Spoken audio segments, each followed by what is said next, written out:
Emisija Svjetlo riječi. Vjera, društvo, kultura. Svjetlo riječi.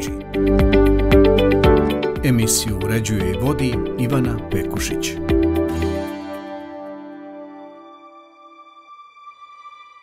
Dragi slušatelji, pozdravljam vas na početku još jednog izdanja emisije Svjetlo riječi.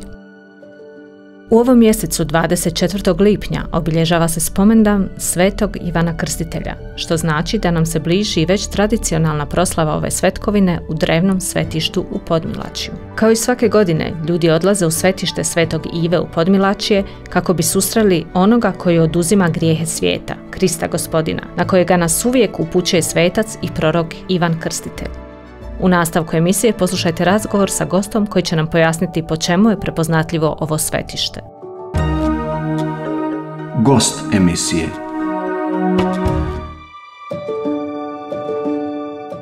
Gost naše današnje emisije je fra Filip Karadža, župnik župe i upravitelj svetišta Svetog Ive Krstitelja u Podmilačju. Fra Filipe, dobrodošli. Recite nam nešto o župi u kojoj djelujete. Koliko u njoj trenutno ima vjernika i po čemu je prepoznatljiva? Hvala lijepa Ivana na pozdravu. Radujem se da mogu sudjelovati putem vašega medija, da možemo lijepo razgovarati. Župa Svetog Ivana Krstitelja u Podmilačju je drevna stara župa koja seže još od stare jajačke župe iz doba bosanskih vladara. Poznata je i kao veliko svetište Svetog Ivana Krstitelja, koju dolaze tisuće hodočasnika svake godine. Ali evo da se vratimo na samu župu i stanje danas. Naravno, nakon ovoga rata broj vjernika je znatno smanjen, ali ipak, hvala Bogu, ne možemo kazati da smo totalno nestali. Ipak danas župa broji oko 1500 do 2000 vjernika. Zašto ovolika razlika? Zato što imamo vrlo veliku dijasporu i dobar dio vjernika je naslonjen i na grad Jajce. Recimo rade jedan dio dana u gradu, onda poslije se vraćaju u svoja sela. Župa ima 23 sela, imamo 3 filijalne crkve, 12 grobalja i veliku novu župnu crkvu koja je u izgradnji, pored drevne crkve iz 15. stoljeća koja je rekonstruirana i obnovljena poslije ovoga zadnjeg rata. Evo, sami ste spomenuli tu drevnu crkvu, poznate su mnoge pučke predaje i legende upravo o toj crkvi. Možete li nam ispričati neke od njih? Pa jest, svetište Svetog Ive i kao sama dolina ima jednu mističnu dimenziju. Čak je evo i 2018. i država Bosna i Hercegovina, naravno u suradnji sa Povjerenstvom za čuvanje nacionalnih spomenika, cijelo to područje je proglašeno kulturnim krajolikom crkva Svetoga Ive. Bog je dao tu svoju ljepotu.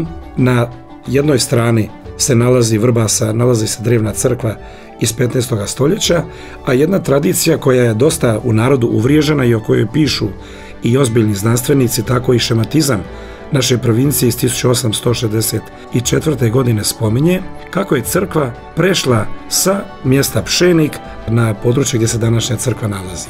Što je bio razlog prilaza ne znamo, ima od toga da je crkva bila obeščašćivana od ljudi koji nisu imali dobre namjere, do toga da je to jedno čudesno djelovanje, zagovor Svetoga Ive ili neki drugi Božji znak koji ljudi uzimaju i kome pridaju jedno posebno milosno djelovanje. Ta je tradicija živa do današnjega dana. Govorilo se o jednom pragu koji postoji u Vrbasu, koji je ostao prilikom toga prilaza. Ali mislim, važnije od same te legende koja može biti i povijesno istinita, a nužno i ne mora, ona ne umanjuje važnost, duhovnu važnost te crkve i ovoga mjesta, koje postaje mjesto u koje ljudi dolaze da traže vezu sa transcendencijom, gdje dolaze da dožive na poseban način Božju blizinu, a toj unutarnjoj sabranosti doprinosi i kontempliranje Božje ljepote prirodne, možemo kazati preko ekologije do teologije. Evo, možemo da budemo ovako malo pjesnički, teološki pjesnički nastrojeni. Bliži nam se svetkovina rođenja Svetog Ivana Krstitelja koja se već tradicionalno slavi u svetištu u Podmilačju i tu se okuplja veliki broj hodočasnika. Djelimično ste već odgovorili na ovo moje pitanje, ali eto, recite nam još malo što ljude privlači ovom mjestu i po čemu je svetište Svetog Ive čuveno. Ima ljudi koji kažu da se Bogu možemo moliti na bilo kojem mjestu i to je točno. Na kraju čovjek se s Bogom susreće u svojoj nutrini. čovjek je po naravi religiozno biće, ali ipak kao ljudi smo vezani na određena mjesta. Neka mjesta isijavaju na određen način posebnu silu, da ne kažem energiju, na poseban način emaniraju neke duhovne sile koje nam daju određenu snagu ili mijenjaju naše duhovno stanje. I zato ljudi rado dolaze na sveta mjesta, na molitvena mjesta, i od davnine je u kršćanstvu uvrijeđeno i put hodočašća. Hodočastiti na sveta mjesta. To je duboko korijenjeno u kršćanskoj tradiciji, tako i u našoj Bosni. Ljudi rado hodom časte, dakle žele svojim pokorom, dakle djela milosrđa, pokora i molitva su prokušane biblijske metode u duhovnosti i naravno ljudi to na svoj način primjenjuju i u našem svetištu. Oni dolaze tu u Podmilačje zato što tu osjećaju na poseban način milost Božju. A gdje se god puno ljudi moli, Isus kaže gdje su dvojica ili trojica sabrani, u moje ime tu sam i ja. Ali kada deseci tisuća ili veliki broj ljudi moli, na tome mjestu je Božja milost na poseban način blizu. I to ljudi osjete. Podmilačje je specifično i po tomu što u njega dolaze ljudi koji imaju posebne osjećaj da su napastovani od demona. To mnogima izgleda malo kao znanstvena fantastika. Imate dvije skupine ljudi, jedni u tome pretjeruju, jedni vide zlo u svemu i demonske sile, drugih ne vide nigdje. Ne smijemo zaboraviti da je zlo itekako prisutno. Zapravo, đavao može biti i utjelovljeno zlo koje može napastovati čovjeka, može mu načiniti puno zla, ali je tu potrebna i čovjekova interakcija i čovjekova suradnja sa zlim. Ali svjedoci smo da neki ljudi i bez njihove suradnje bivaju napastovani. Dakle, zlo ostaje mysterium iniquitatis. Što bi se reklo u teologiji, znači zlo je jedna tajna kao što je i dobro. Ali Isus je liječio ljude i ozdravljao od svih bolesti i od demonskih sila. Naravno, uvijek to treba prepustiti zdravom sudu crkve. Imate ljudi koji često i na svoju ruku žele predavati određene egzorcističke ili druge epitete, odnosno karakteristike. To je uvijek mjerodavna službena crkva, dakle crkveno učiteljstvo, zdrav razborit pristup vjeri i crkvenom učiteljstvu, koje to trebaju odobriti, procijeniti, već postoji određena procedura kako to ide, ali je vrlo bitno ovo da ljudi bivaju na ovome mjestu oslobođeni od zla, pomoćnom zagovoru svetoga Ive i naravno iznad svega djelovanjem milosti Božije.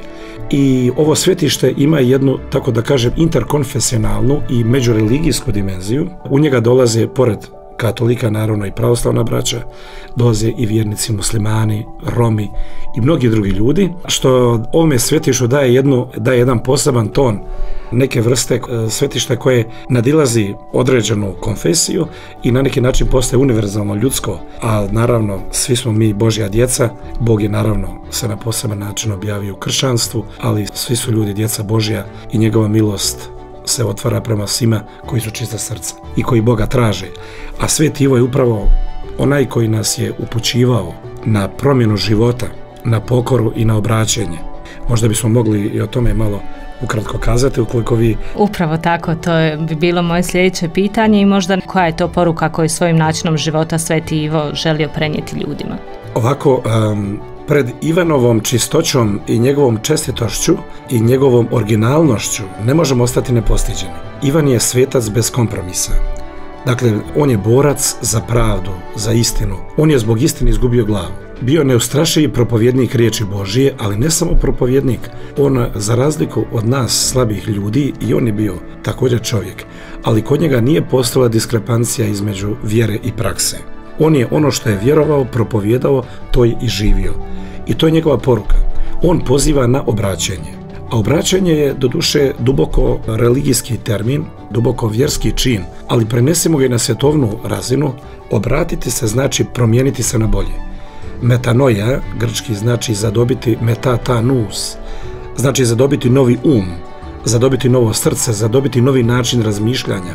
I kada promijenimo i ostavimo staroga čovjeka, često puta nas naše krivo mišljenje, naša umišljenost, naša oholost je zapreka za napredak. A kada se promijenimo, kada odustanemo od svoje samovolje i kada dopustimo da primijetimo da nam Bog nešto kaže, da čujemo njegovu riječ, ako primijetimo Boga, nužno ćemo primijetiti i čovjeka pored sebe. Jer kršćanstvo je uvijek vjera koja Božju ljubav pretače u ljubav prema čovjeku. I nemoguće je odvojiti ljubav prema Bogu bez ljubavi prema čovjeku. A Ivan je upravo bio takav. Dakle, Ivan nas uči poniznosti. uči nas čistoći i hrabrosti, da budemo spremni boriti se za riječ Božju, da budemo spremni za nju izgarati i da poravnimo staze. Zato je Ivan i pokornik, on je činio pokoru, on je postio i on je pripremao put do Mesiji, pripremao je put Kristu koji dolazi za njega.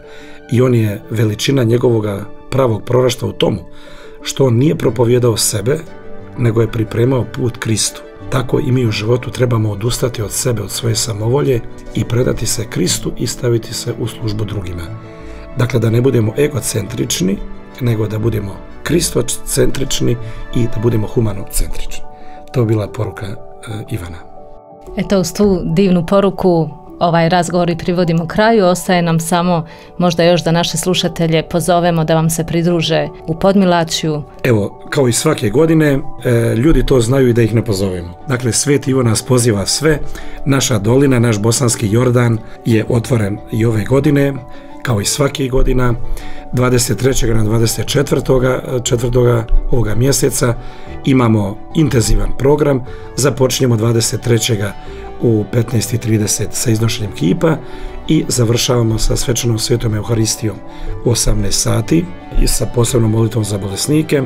Poslije toga slijedi put križa i duhovno-meditativni program, a na sam dan u subotu počinjemo sa jutarnjim svetom ispovjedanjem, svetom misom i centralnim euharistijskim slavljem u 11 sati koji će predvoditi mnogopoštovani otac Fra Jozo Grbeš, provincijal Hercegovačke Franjevačke provincije. Svi su pozvani i neka zov Svetoga Ive nas dovede iz naših pustinja životnih, da dođemo Kristu, da čujemo Ivin glas, da se promijenimo i da imamo ljubav za sve. Fra Filipe, hvala vam mnogo na vašem vremenu i na ovom divnom razgovoru. Poštovana Ivana, hvala i vama da ste mi dali priliku da se obratim putem vašeg medija. Želim i vama svako dobro i čestitam i na nagradi koju ste dobili i na svemu što činite u ovom medijskom prostoru, da se čuje i kršćanski glas istine i opće humanosti. Bio je to razgovor s Fra Filipom Karadžom, župnikom župe i upraviteljem svetišta Svetog Ive Krstitelja u Podmilačju. Zadovoljstvo nam je predstaviti vam. Preporučujemo. Prvo četvoroknjižje u izdanju Franjevačkog medijskog centra Svjetlo riječi tekstom i fotografijom čuva od zaborava prirodu Bosne i Hercegovine, podučava o njezinim vrijednostima i potiče na brigu za očuvanje raskošnog prirodnog blaga Bosne i Hercegovine. Monografija Zemlja planina Bosne i Hercegovine je zbirka tekstova koja nam na jednom mjestu donosi sve ljepote i osobitosti naših planina. Osnovni podaci o poljima i visoravnima, njihovoj morfologiji, poziciji, ekologiji, flori i fauni sadržani su u monografiji Polja i visoravni Bosne i Hercegovine. A monografija Jezera Bosne i Hercegovine, u kojoj autor slikom i riječju predstavlja ljepote planinskih jezera i ravničarskih bara, sadržava informacije o ovom najugroženijem ekosustavu u Bosni i Hercegovini. Knjiga Rijeke Bosne i Hercegovine sadržava prikaz BiH rijeka i potoka u kojoj autor prenosi priču o važnosti i blagodatima ovog prirodnog resursa. Autor monografija Priroda Bosne i Hercegovine, dr. Dalibor Baljan, profesor na Šumarskom fakultetu u Sarajevu, uz 3 univerzitetska udžbenika objavio je i prezentirao velik broj znanstvenih radova iz oblasti šumarske genetike i oplemenjivanja te ekologije šuma. Vjerujući da je najljepši poklon koji možete darovati sebi ili drugima upravo vrijedna knjiga, Svjetlo riječi vam nudi četveroknjižje Priroda Bosne i Hercegovine, te na taj način omogućuje da impresivne monografske priče o našem jedinstvenom i raznolikom prirodnom nasljeđu imate na jednom mjestu. Predstavljene naslove sada možete naručiti kao komplet pozivom na broj telefona 033 726 200. Zapamtite 033 726 200. Putem e-maila na prodaja@svjetlorijeci.ba ili ih kupiti u knjižarama Svjetla riječi u Livnu i Vitezu. A sve dodatne informacije možete pronaći na našem web portalu www.svjetlorijeci.ba. Zapamtite svjetlorijeci.ba. Priroda nije resurs, sredstvo raspolaganja, nego darovano nasljeđe, koje kao takvo od nas trebaju naslijediti buduće generacije.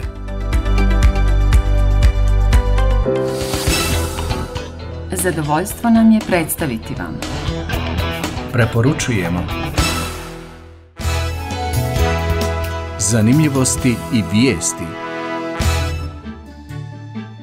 Kao što smo ranije u emisiji spomenuli, veliki broj ljudi će se okupiti ovoga mjeseca u Podmilačju gdje se obilježava spomendan Svetog Ivana Krstitelja. Ovoj proslavi pridružit će se i 3 hodočasnika iz Bodarišta kod Brčkog, koji su se do svetišta uputili pješice. Svoj hod započeli su 12. lipnja. Ko su ova 3 hodočasnika? Kakvo je njihovo iskustvo na ovom putu? Poslušajte u nastavku.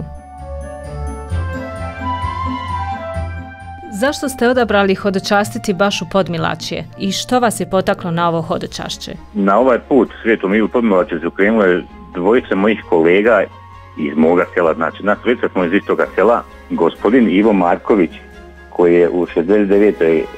dobi svoje starosti i moj drugi prijatelj gospodin Franjo Blažević, osoba sa 52 godine i ja Dražen Brkić, 46 godina. Nas je potaklo prvo Svetom Ivi hodočastiti jer je to nekako provlačilo uvijek u familiji Sveti Ivo.